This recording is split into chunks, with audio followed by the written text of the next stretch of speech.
Welcome everyone, and thank you for joining today's webinar, Life Happens Online, presented to you by Sterling Information Technologies.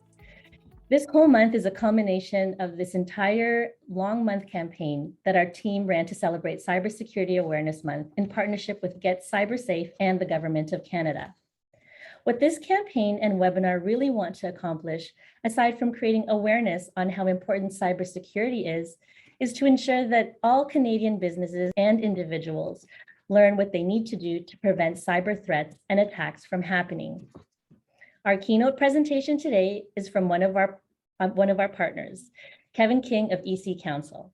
Kevin will discuss why there is an urgent need for cybersecurity awareness and training. This will be followed by a fireside chat moderated by Sterling CISO Neil Cesario and our esteemed panel of cybersecurity experts, who will discuss what the key priorities that businesses need to do as part of their roadmap to address cybersecurity challenges today. However, before we proceed, I would like to point out that there will be a Q&A button on your screen where you can type your questions. Our speakers and our team will answer them either live or on the chat. But first, let me introduce to you Kevin King, Director of Integrated Learning at EC Council. Just a little bit about Kevin though. Through many years of constant innovation in creativity and impactful instruction delivery that Kevin had honed knowledge of the training business. Kevin has had several times ranked in the top 10 New Horizon instructors worldwide and has won Cisco's coveted Routing and Switching Instructor Excellence Award over many consecutive years. Kevin maintains many technical certifications, and as you might suspect, if you've attended any of his classes, that Kevin is an avid science fiction reader and someone who enjoys hacking nutrition and hacking learning. Without further ado, let's give Kevin a virtual round. Well, greetings, shalom, welcome. It's good to have everybody in this webinar. Good to be able to talk to you. And what we're going to talk about today is the urgent need for cybersecurity awareness and training. You know, way back in the year 2001, there was a game show. And as you can see from the slide background, it was called The Weakest Link. And what happened is the participants, when they failed, the game show announcer will say, "You're the weakest link, bye-bye," and would summarily take those people out of the game. And what we find in cybersecurity is often our own people are the weakest link, or we ourselves are the weakest link because we have a lack of training and awareness. So we're going to talk about two ideas in this presentation today. One is hiring good people, and the other is training good people, preparing that to work. And there are some dismal statistics that we need to think about. Number one is 95% of cybersecurity breaches are caused by human error. 95% is a lot. The worldwide information security market is forecast to reach $170.4 billion next year in 2022, according to Gartner. And there is a lot to lose. Also, we find that phishing attacks account for 80% of reported cybersecurity incidents. On top of that, 3.88% of organizations worldwide experienced spear phishing attempts in 2019. But wait, there's more. In fact, there's a lot more of these statistics.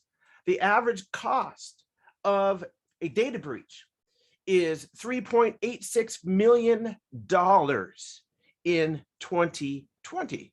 That's a lot of money. But 7.86% of breaches were actually financially motivated. 10% were motivated by espionage. Somebody wants to get that information from you. On average, every employee has access to 11 million files on average. If you look at that statistical curve, it means that some employees have access to billions of files. And so it's very important to keep those files safe.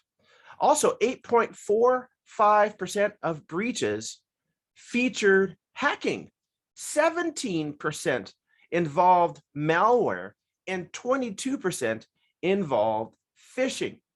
All right, so there's a little bit more to think about also. The healthcare industry, where we have a lot of breaches. In fact, I recall working with some of the students from a healthcare company that was literally down for months fighting a security breach. And in fact, they had to bring in Symantec technicians and engineers to help them. But the healthcare industry lost an estimated $25 billion. That's a lot of money to ransomware attacks in 2019. Worldwide, cybercrime costs will hit $6 trillion by the end of this year. That's quite a lot. And since 2016, the demand for jobs like data protection officers, you know how much it skyrocketed according to Reuters? 700%. That's quite a lot. And in 2020, COVID-19 is credited for a 238% rise in cyber attacks on banks. It's just quite amazing. 61% of companies think their cybersecurity applicants aren't qualified. But it's actually even worse than that, because in 2021, there will be 4 million on-field cybersecurity jobs globally. In fact, we have a wanted poster here. Yes, we want you alive, not dead. In fact, millions of cybersecurity pros are wanted. In an article that was reported in the Philly Trib, it said, wanted, millions of cybersecurity pros, celery, whatever you want, please just get here. In fact, according to Gizmodo, in the Colonial Pipeline breach, which I'm sure a lot of you are familiar with, one of the biggest data breaches in recent history. In fact, you might even be able to say in the history of the planet, maybe even this part of the galaxy. I don't know. I don't get out much. They were trying to hire cybersecurity workers. Now, in their job description, they were looking for somebody to help them with an incident response plan, responsible for maintaining that plan and addressing potential threats. They were also looking for someone who could manage a team of cybersecurity experts, certified subject matter experts and specialists. They were looking for people to help them with their SCADA and field controls and working with their network engineers and their cybersecurity architects. This is great. Do you know that about a month before the big Colonial attack, they were looking for cybersecurity experts, and a month after the attack, this job was still listed on the Colonial website. So not only are we suffering attacks because of lack of personnel, lack of people to be able to stand in the gap, man the post, and help make sure that cybersecurity attacks are lessened, are mitigated, that we avoid them. But not only that, is the people we do have sometimes become part of the problem. Do you know why? Well, because we are running on human OS 1.0. Do you know what? No one has ever had an upgrade. It's still 1.0. And in many cases, human OS 1.0 is unpatched. And if it's unpatched, that means that it can be hacked. Now, don't get me wrong. Human OS 1.0 is great. It's dual core, right? 2 hemispheres. It's wonderful. Some upper estimates estimate that your brain can think at 1 quintillion floating operations per second. This is actually pretty good. You have a supercomputer between your ears. In fact, it is estimated by Kurzweil in one of his books in 1999 that there are 100 billion neurons, each with 1,000 connections, with calculations up to 200 calculations per second per neuron. That's a lot. And you put all that together into these really amazing cortical columns that are in the neocortex. In fact, there are so many of these cortical columns that they have to be bunched together and folded into your brain. It's crazy. It's a wonderful hardware platform. These nice cortical columns are referred to in Ray Kurzweil's book on how to create a mind. They're referred to as pattern recognizers, 300 million pattern recognizers clustered to be able to allow you to do some crazy cool stuff. For instance, let me try this. A, B, C, D, E. Oh, hey, your pattern recognizers just went crazy. They're like, F, G, F, G, F, G. I know this, right? They recognize the pattern. In fact, if I were to take a glass, I'm getting ready to drop it up. And as it goes down, your brain has splintered into all the fragments of the possibilities of glass shards. If you have kids, you're thinking of cut feet and so on, because you recognize the patterns. This is amazing. This is great stuff. It has helped us build a marvelous civilization with nice, huge skyscrapers. We've sent probes to Mars. Do you know we even have a couple of probes that have gone interstellar? Also, we've done a lot. I mean, right here, we're on a platform, we're using a high technology, but I want you to remember something while you're thinking about all these glorious pattern recognizers, civilization, and society. Remember who we are. Do you know that not so long ago, up above Rome, we were the barbarians, the Vandals, the Huns, the Saxons, and the Goths, right? The Romans called them barbarians. In Africa, we were the Maasai and the Uraba and the Zulu.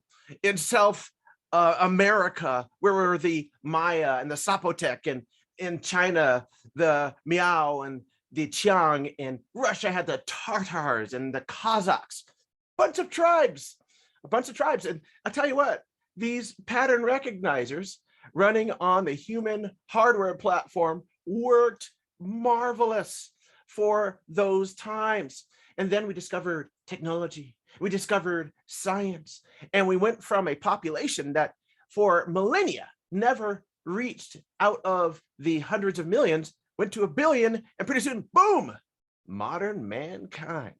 It wasn't very long ago that the woman you see here and all the guys and so on clapping behind her, they wouldn't have suits and ties and pressed hair and stuff. They would have spears and animal skins. We have come a long way, but the hardware and the software platform upon which we are running leaves us vulnerable to some of our own creations. So let's talk about the software and the hardware platform of Human OS 1.0. Now, there are a lot of features. I'll tell you what, if you were a Teuton or somebody, Uzbek, trust is great because your tribe needs to know, and you need to know that you can trust everyone in there. However, when you receive an email and it says, you have won $1 million, just click on this link. That feature of the Human OS 1.0 that got us all the way to making skyscrapers and amazing software leads us into the excitement of victory. We've had this for a long time. We've loved the excitement of victory. All right, I'm winning $1 million. I'm clicking on the link. It's wonderful. Or urgency, right? If there is a threat coming at you, you need to hide the kids and, get ready to defend and get it done right now. And urgency is also along with hierarchy. We innately understand hierarchy. So for instance, you get an email and it says, Kevin, I am the secretary to the CTO, and the CTO is across town right now. And he is supposed to be at a birthday party for 30 kids. And there's no way he can get there and get the presents he wants. Can you do me a favor? Just buy 30 Xbox cards and expense it. Can you do that for me? Thank you. So there's urgency. And I know the hierarchy, the CTO, right? That guy drives a Tesla Cybertruck. Oh man, that's very important. And another thing that I have running in my operating system is a desire to be helpful. And so I will go ahead and buy that group of Xbox cards. And I'm hoping that it will be helpful because I also have a fear of authority. I want to make sure that that CTO is happy with me. I want to make sure that when I expense those, I'm going to be looked at with favor. So after buying those cards and I see the CTO on the floor, I say, hey, Jim, how did that birthday party go? And Jim says, what in the world are you talking about? And I realize I've been had. We also have, as part of our operating system, a fear of loss. And so if I don't click on this, I might lose out. And there's another thing that is also an optimization. The optimization to do as little as possible. It's called laziness, right? We have some optimizations. And sometimes you're like, you know what? If I can just get it by, taking the short path, I'll do that. Or ego. We want to make sure that we are kept in a good feeling about ourselves. And one of the biggest items that we have, and I talk about quite a lot, is insufficient knowledge. With sufficient knowledge, we can patch human OS 1.0 and mitigate the problems caused by the features. What I emphasize to my clients, what I emphasize to my students is this progression. The progression is policy. Policy is the beginning of all things. If I create a policy, let's just do something simple. I'm going to create a password policy. The password has to be 20 characters long with alphanumerics, etc. Right? That's a policy. And now what's going to happen is that is going to dovetail into procedures, standard operating procedures. Take a new employee, onboard them and say, hey, new employee, can you do me a favor at this location? We need you to implement the policy, and they can follow the step-by-steps how to do it. But then from the policy and procedures follows employee awareness. And with employee awareness, what we do is we have campaigns. There'll be for instance, a human resources video that says, hey, I want you to know how you can create easy passphrases that are easy to remember, but still meet our password requirement, and teach people how to do that, right? That's employee awareness. And we go a long way to patching human OS 1.0 against human-based social engineering, impersonation. Someone walks in, you might want to look this up on YouTube, how to get anywhere with a ladder, how to get into any building with a ladder, something like that. And you have these people getting a ladder, and just because they have a ladder, there are lots of people that are very anxious to help them get into buildings, get into subways, get into movie theaters. And we have many other types of human-based, human reaction, social engineering. We also have computer and mobile-based social engineering. And what we need to do is make sure human OS 1.0 is patched against these types of social engineering. And there are many targets of social engineering: receptionists and help desk personnel. Sometimes they're so busy that they don't notice that they're being phished. I remember there was a big attack that used to happen to receptionists and office managers. What would happen is they would get a bill for toner, and it would just come in as a normal looking, hey, this is your bill, $238 for a toner. And like, oh yeah, well, I buy toner for my copiers all the time, pay, and they pay it. And it's a scam. It's a scam. We get the same types of things targeting specific people. We have technicians and support executives that get specifically attacked. We have system administrators because they have the ACLs. You know what an ACL is? ACL stands for ACL, Access Control List. They have the ability to get to all kinds of systems at a very high level, very administrative level. Also, we have users and clients, and users are the majority of where we get attacks. And then we have vendors and target organizations. If they can get the vendor of my organization, then that vendor has access to me, and then they have me. Senior executives. You know what the problem is with senior executives? Very often, they have less experience with cybersecurity issues than the rest of the organization. And we'll talk about that in a moment. So here is what we need to do. And you need to do this now in your organizations. And if you are just a regular user, the first thing is know what you are looking for. So right now, like we said, there are 4 million cybersecurity jobs that are open. So the first thing you need to do is know what you are looking for. Are you looking for an applications security engineer? Well, don't hire a security consultant if you're looking for a security engineer. Are you looking for a security architect? That's different than an IT security specialist. Are you looking for a security engineer or a network security engineer? There are many different job titles, and you need to know what you are hiring. The next thing we have is know the salaries, because if you are trying to hire a position and you are paying so little that, you know who really knows the salaries? Your job applicants. They know how much they should be making, and they're going to look for jobs that make that salary. So you need to know the salaries in the area. Regionally, they change radically. The next thing is understand the interview.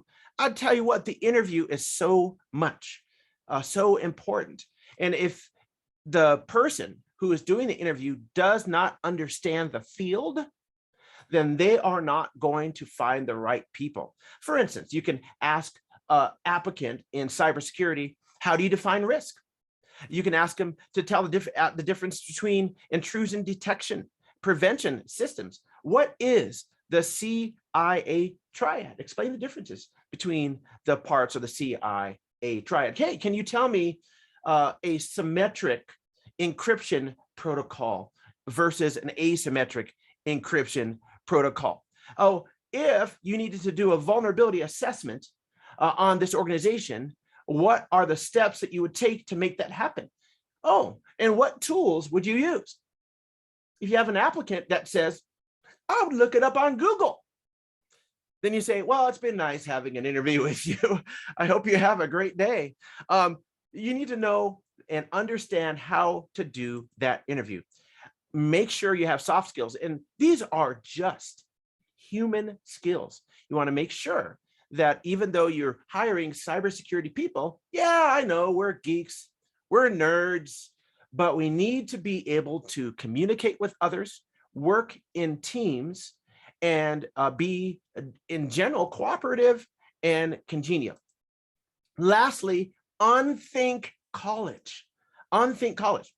What you're looking for is people who are experienced or who can do the job. So for instance, you may be looking for somebody, and we have these templates that we've been using for literally decades. The template says this: 4-year college degree, 5 years of experience, right? But you may get somebody that has 0 experience and no degree, but they have a certification. But they can't get an interview.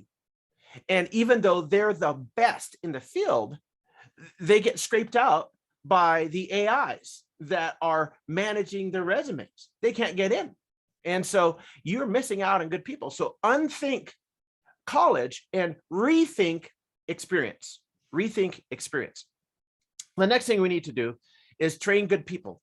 A couple of things about this. Number one, we need cybersecurity awareness training. And this needs to be not just something that you do once when you're onboarding employees, but rather we need to inject cybersecurity into the culture, into the DNA.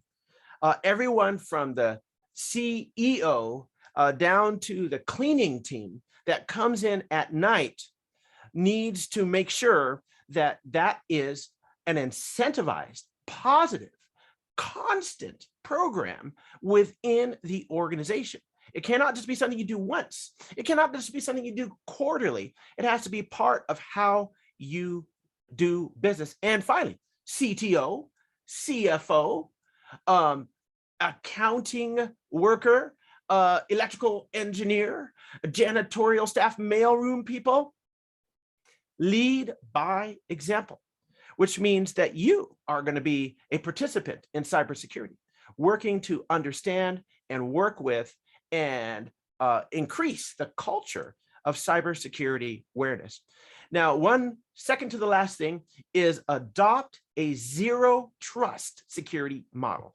Now, this security model, there's so much on the technical level to say about this, but this has to be at the technical level, the network edge, the network infrastructure, at your IAM, where you're authenticating people, but it also needs to be at the physical level. Somebody walks in without a badge. How do your people, do they know how to address that person and say, hey, I noticed you don't have your badge on.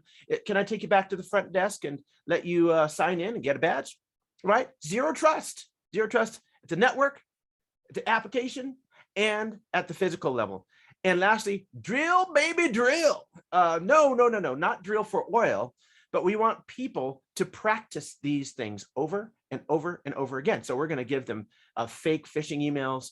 We're going to take them to seminars, retreats, and so on, and make sure that everybody in the entire organization knows how to deal with multiple security situations. We're going to patch Human OS 1.0. And I work for EC Council, and we have all kinds of training in virtually every part of this type of IT, security, et cetera, that you can think of. So that's all I have for you today. You have a wonderful operating system, and we just need to patch it and patch it continually as new threats come out. So don't just stay safe out there. Be bold. Everybody take care.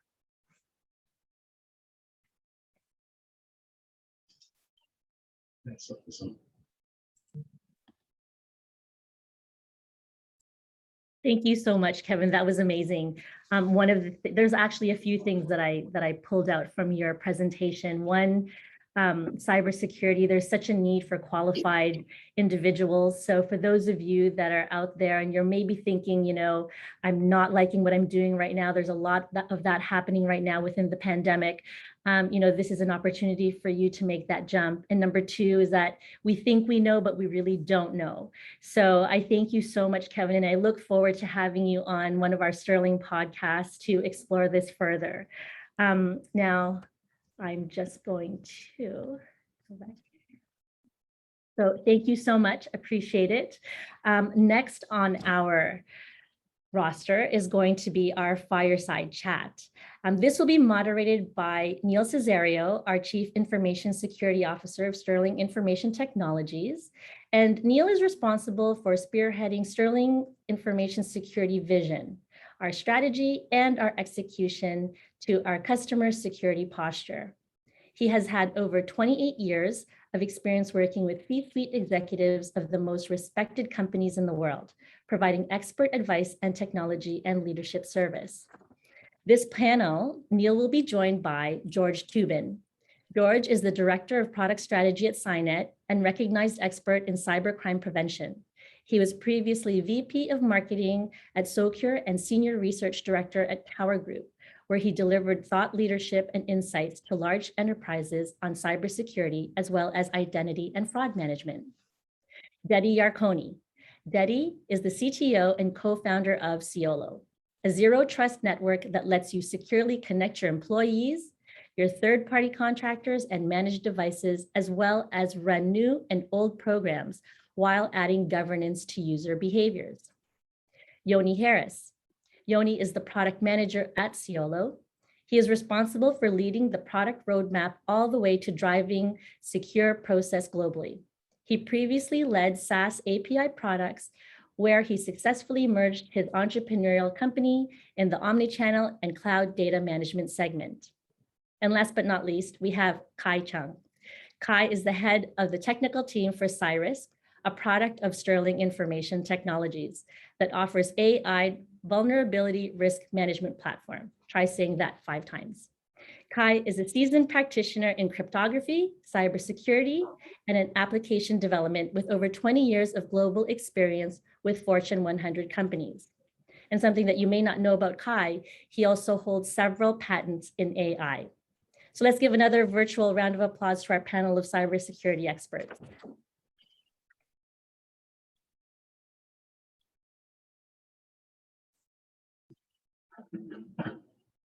All right, thank you so much, Peaches. I don't know how we're going to follow Kevin's intro there. It's really high up there, and as far as you know, what we need to understand and how we're going to do it. So I think, you know, Fireside are usually a lot lower in volume when it comes to speaking and all that. So I think we're going to have to do our best to meet Kevin's bar that he set. So I'll pose my questions to you know, directly to people or more in general to the group. But you know, as we get going, what this first question is for everyone. And basically, you know, because we have a lot of people on our panel today, I want to make sure that everybody gets a chance to speak. So this is what we call our CISO flash. It's 1 minute or less. This is a very quick answer from the panel. So here it is. Why did you want to get involved in cybersecurity? Let's have you guys start that off. George, you may start. Sure. For me, cybersecurity, I mean, even just listening to that intro presentation, it's such an exciting, dynamic field. It's constantly changing. You're solving, you know, very complex problems, very important problems. It involves technology. It involves psychology, you know, crime prevention. Maybe without the physical danger of you know, being a firefighter or you know, part of the FBI, but to me, it's just constantly challenging and exciting. Fantastic. Let's go with the quiet guy, Daddy. I want to hear your voice. Yeah, thanks, Neil.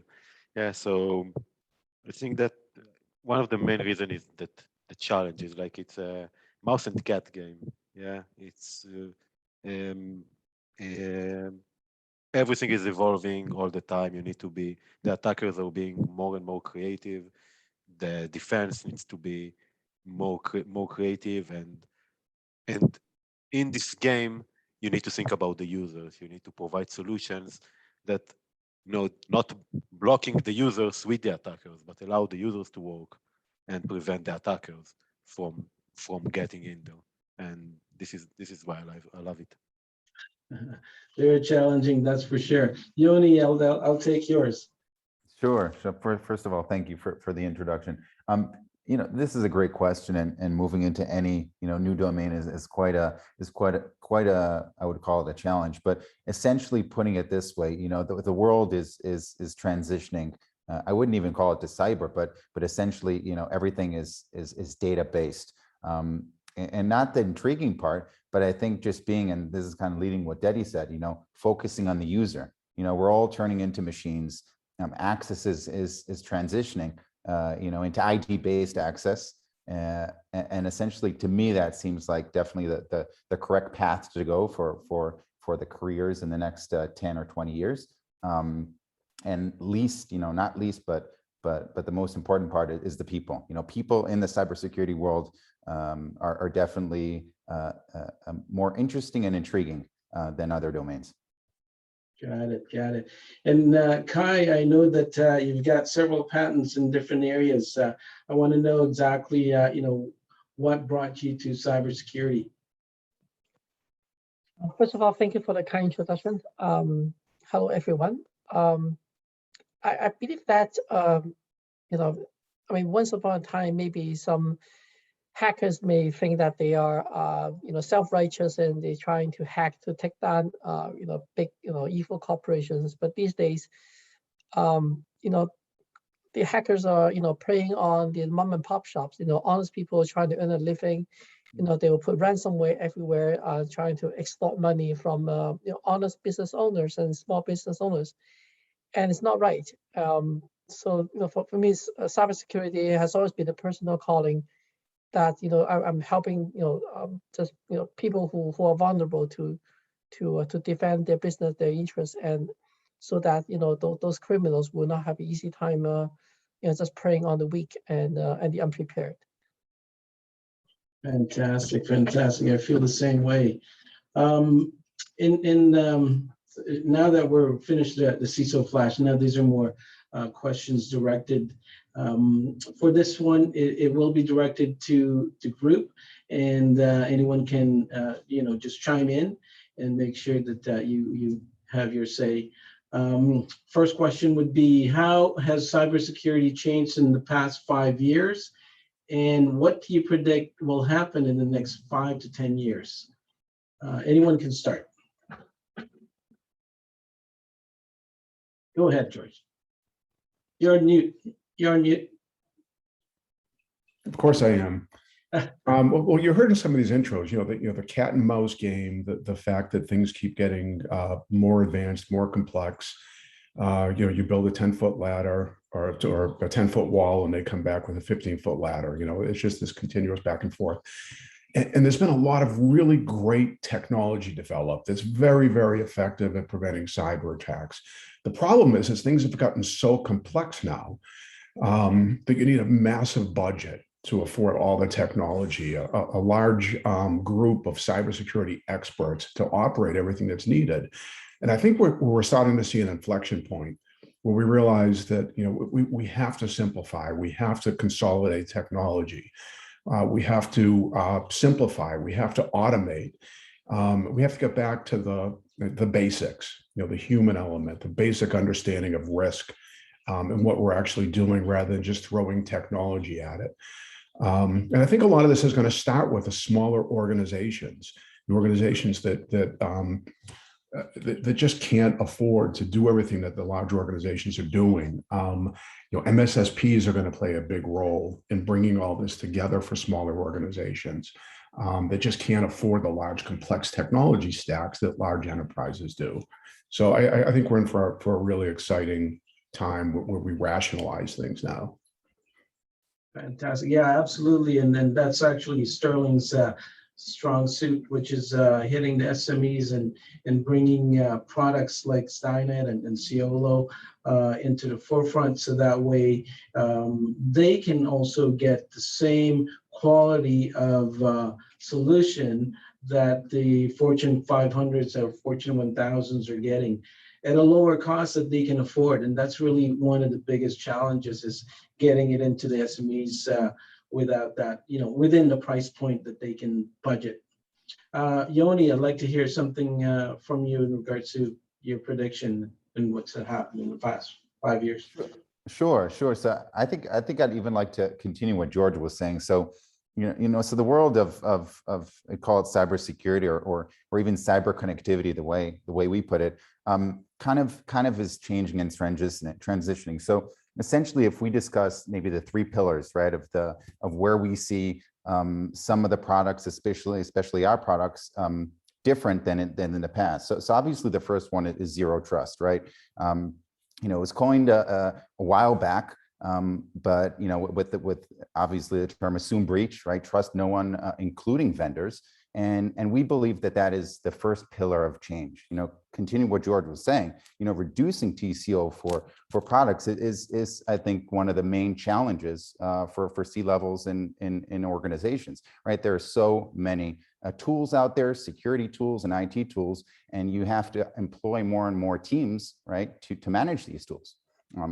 The second pillar is essentially where we see, the products, especially our own product, and I am biased, but that is the adaptiveness. So being fully adaptive, and that can be supporting remote or on-site users. That can be supporting OT environments. That can be being MSSP ready. So having a product which can have any MSSP or SASE provider integrate into their suite is one of the visions that we see in our pillars. And the third but not least is identity. So identity is the key. Essentially, that can be in simple features such as MFA or SSO to any applications, or even more large projects such as compliance. And that's where I see the future of the cybersecurity. Those three pillars and bringing the products, to manage and cope with those three realms. Got it. And you know what? You're so true. The reason why the Sterling Cyber Suite or Sterling 360 Cyber Suite was put together was just for that reason. We have the Cynet agent that's running 24/7. That has an AI engine that is looking after each of those endpoints. But then comes the entry point, which is on the perimeter side, where the CTNA acts as a new process or a new method of entering an environment, removing that traditional VPN and having that having users connect without potentially getting breached from their local machines. So I definitely understand where you guys are both coming from. As far as the biggest challenge your customers or businesses facing today, what do you think they are in respect to the current cybersecurity environment? Anyone can take it. I'm happy to answer again, but I want to make sure other people get a shot. But I'll be really, really brief. I think with the remote workforce that we're now facing, it kind of changes, it flips the switch a little bit, and how companies think about security. And Johnny talked about, the perimeter is moving out. It's not the corporate network anymore. And I think it really goes back to the basics of layered security. We have to think about the layers from, the user into the application, into the endpoint, into the network. I mean, and make sure that we're protecting and coordinating protections across all of that. And I'll leave it at that. Give other people a chance to talk. Perhaps Yoni or Kevin, if you guys, or Denny, go ahead. Yeah, so I think that one of the biggest challenges that we see is that is about the adaptiveness that is being needed, because the users are everywhere, the systems are everywhere, and everything is so much. If you want to build a good security policy, it needs to be very granular, because each user has different needs, and you can't just have the old castle and moat approach when you have like one layer that and that's it. And I think that today companies, they need an adaptive solution that can integrate with their existing infrastructure, with their existing controls, to learn what the users are doing, to learn what are the applications, to have a continuous authorization, to monitor everything in real time, and to change the policy if something is changing in the environment. Yeah? Because everything today is so dynamic that you just can't have one policy that you configure and that's it, because what you today will not in a year. Probably it will not be relevant in 1 month with today's challenges. So you need something that is adaptiveness, that is adaptive and that can learn what is needed to be done. Right, and I think that's what the these days what the cyber ops are doing these days. They're being able to adapt and see those threat come in, and how quickly they can absorb and also remediate. George, what are the common misconceptions SMEs about cybersecurity, and how your product is able to make some sense to SMEs? Yeah, I mean, I think one of the main misconceptions is that cybersecurity is all about technology. As Kevin talked about up front, it's the human element is very important, and even just following a lot of fundamentals. Before you get into the technology, understanding what are the assets you have, what are you trying to protect, what's at risk, what does risk mean, what are the implications if something bad happens, and then, and only then, how do you protect everything? And I think the other thing is also that the other misperception is that you have to have a big budget. Only large enterprises can be secure because they have those big budgets, they have those cybersecurity experts, they have those big teams.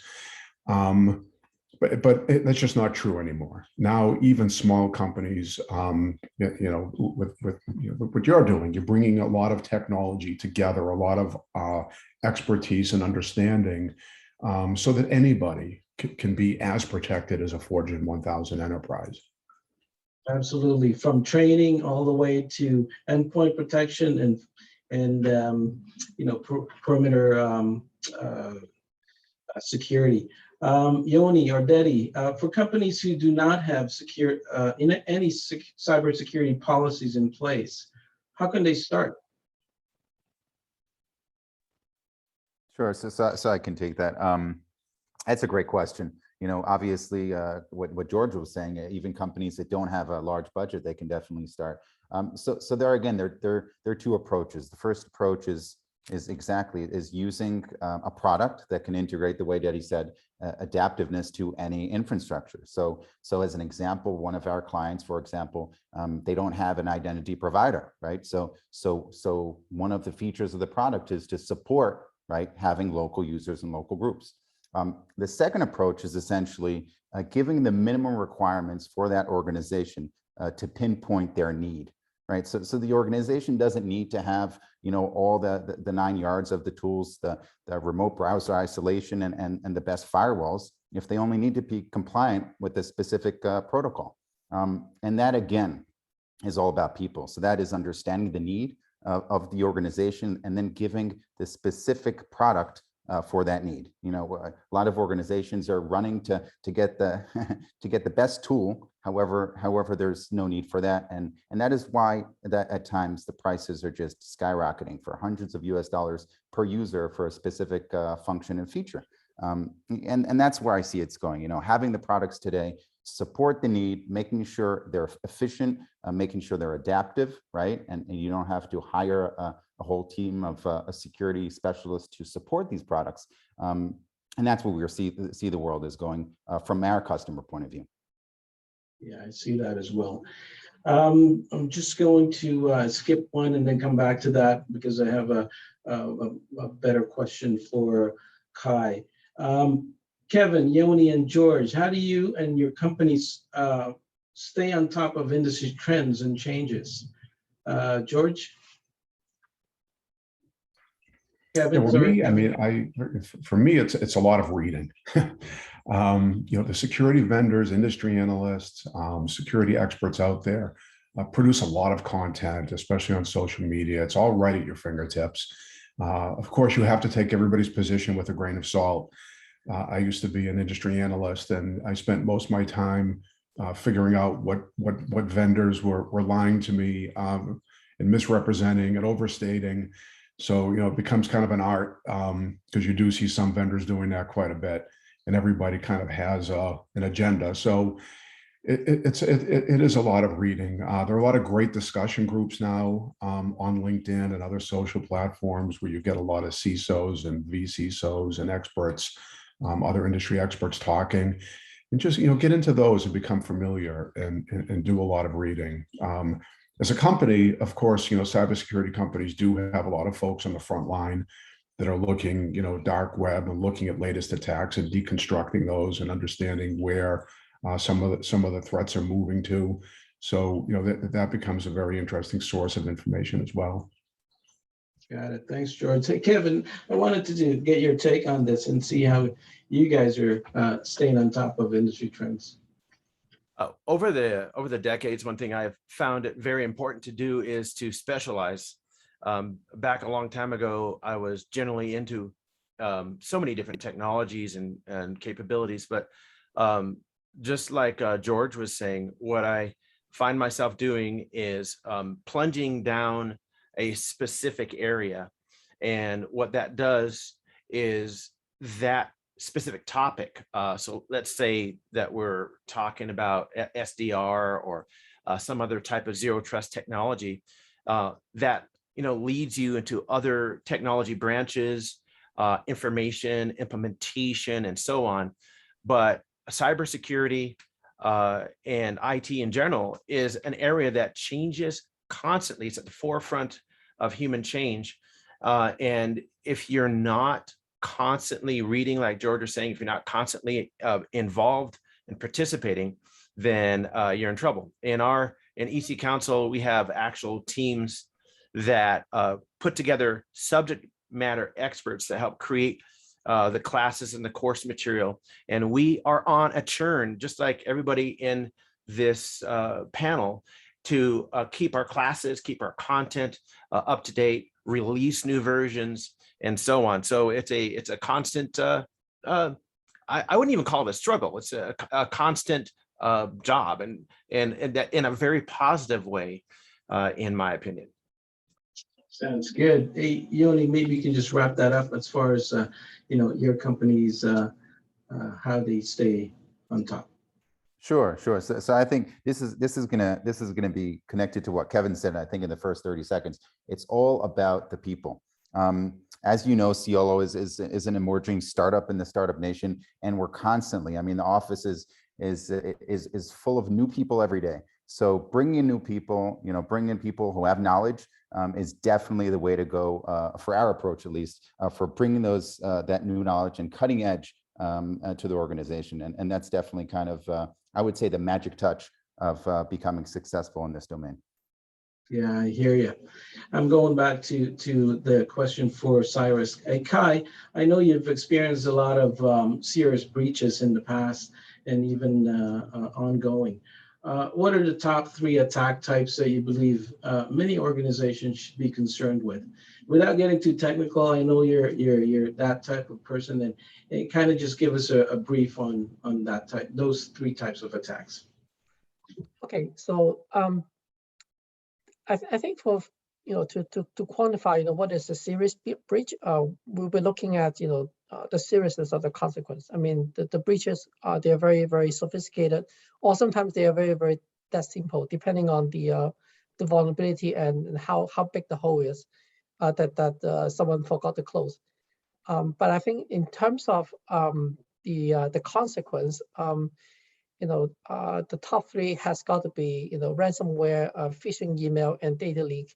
If not, because they are the hardest one to defend against. And I think for companies, they really have to be mindful that these ones, even with the best tools, are difficult to defend. But they also have really dire consequences because depending on the value of the assets being attacked, companies can suffer huge monetary and reputational damage. Right, and I think that's our job, is to quantify those types of damages, to provide some visual to the C-levels and make sure that they understand this is exactly how much it's going to cost your company if you do not do this. So very good, very good. George and Dedi, here's a very simple question.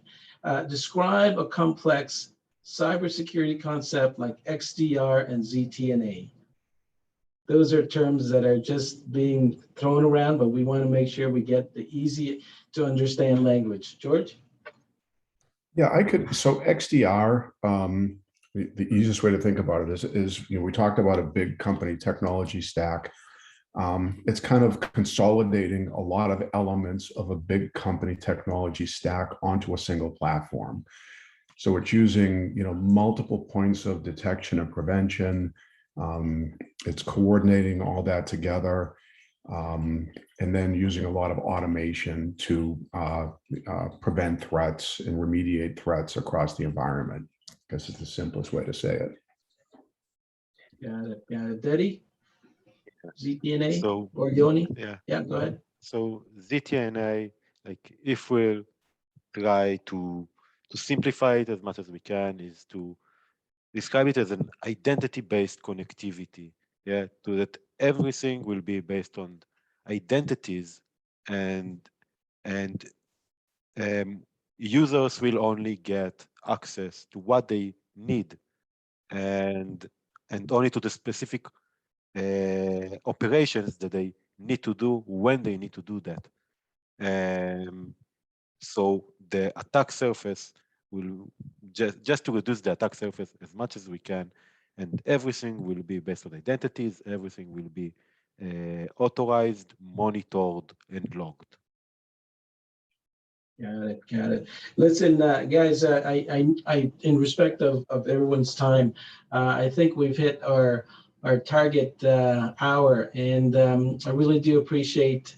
I have more questions, but I think I'll submit them and have you guys answer them back, and as well we'll distribute them to the other audience so they can understand all the other aspect of our cybersecurity solutions.